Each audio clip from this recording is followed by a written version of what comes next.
Welcome back to North Dakota Today. As we know, more and more people are raising chickens at home, which is no surprise as those price of eggs increased, and who doesn't love the taste of fresh eggs? Unfortunately, though, a highly infectious bird flu has already affected more than 58 million birds nationwide, of course, creating challenges for backyard growers and small flock owners in any area. So joining us this morning, we have Dr. Gauthier to tell us all about some simple tips you can do at home to reduce the risk.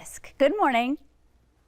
Good morning. Thank you for speaking with me today. Yeah, we're so grateful to have you here. I know personally so many people who raise their own chickens, so I'm interested in learning the tips that you have in mind to help us all reduce the risk. You want to start things off?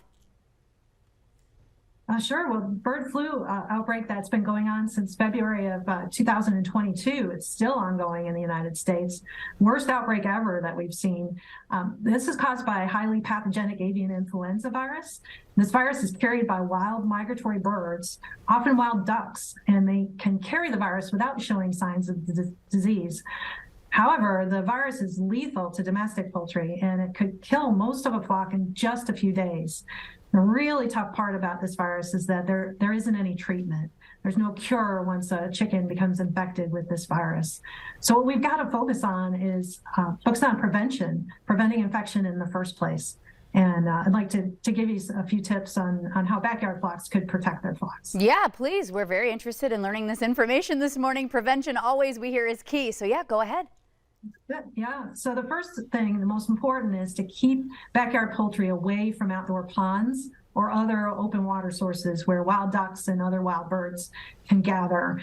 And wild birds can contaminate all sorts of things with the virus. It could be in their feathers and nests and droppings. And so all of these are sources for backyard flocks to become infected. So it's important to keep your birds separate, not only from wild birds, but basically the rest of the world. Separate your poultry on your property and use only one entry and exit into that area where you take care of your birds. And search that area, that entryway, for signs of wild bird droppings or feathers or nests, and make sure you remove those promptly. Another tip, use a pair of slip-on boots that I keep at the coop door and a bottle of hand sanitizer. So you can use a set of dedicated clothing and shoes when tending to your flock that you only wear when you take care of your flock, and that's the only place you use those.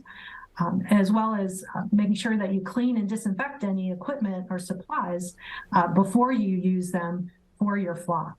Now is not a good time to swap birds between flocks. That's a good way to introduce the virus. And also tools and equipment can carry the virus from flock to flock. So make sure that if you have to share equipment or tools, that those items are cleaned and disinfected before and after you use them for your flock. Okay, absolutely incredible information this morning. The timing is perfect as well as we get into the spring, summer months. You know, you go into your local hardware store and you hear chicks kind of chirping over there and you think, yeah, I want to bring some home. It's time for me to start raising some chickens. So this was incredible timing. Where can folks go for more information? Check out Defend the Flock. That's USDA's program to help flock keepers protect their flocks through biosecurity planning. So type Defend the Flock into your search bar in your browser. We've got all kinds of free tools and resources that provide more practical biosecurity tips and planning for keeping a flock. We've got checklists, we've got a biosecurity workbook, videos, webinar recordings, lots of information, and that will help you protect your flock. Okay, and then just any last words for our viewers this morning on the importance of prevention in keeping our flock safe? Well, if you see signs of illness in the flock, things like decreased appetite or changes in egg shape or difficulty breathing in the birds, report this to your veterinarian, to your state vet, or to USDA through our toll-free number, and that is 866-536-7593.